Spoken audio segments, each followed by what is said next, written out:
Thank you, Deputy Speaker. When a breakthrough arrives, according to Pulitzer Prize-winning author Siddhartha Mukherjee, technology dissolves its own past. The adoption of electric vehicles in Australia will be akin to switching from analogue to smartphones. It will be a step change in transport that will liberate us from the irritations of the nozzle. But that's not all. We can look forward to breathing cleaner air free from particulates and carcinogens that come from Australian cars burning some of the cheapest but dirtiest fuel in the world. Australia is only one of 6 countries in the OECD to not have vehicle emission standards. For example, our unleaded petrol has 15 times the level of sulphur compared to similar fuel in Europe. As a result, we have been denied the most fuel-efficient and environmentally friendly cars by European car makers. The previous coalition government established a ministerial forum on vehicle emissions in 2015, and what did it deliver? Nothing.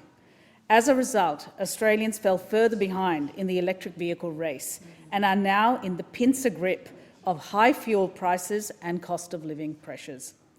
The lack of policy certainty has meant that consumers in the UK have access to 26 low-emission vehicles under 60,000. Meanwhile, in Australia, we only have access to 8. Our government is determined to change all of this. In the way we have a world of choice at our fingertips, we want to give Australians a world of choice when it comes to electric vehicles. At present, these cars are like the Hunger Games, getting them. Meagre offerings are selling out in minutes, much like grand final tickets. However, the EV roadshow is getting underway and tickets are selling fast. We have acted to make EVs cheaper by removing the 5% import tariff for cars below the luxury tax threshold. The removal of fringe benefits tax will make electric vehicles more attractive to employers by shaving off, for example, $12,000 from the cost of a Tesla Model 3.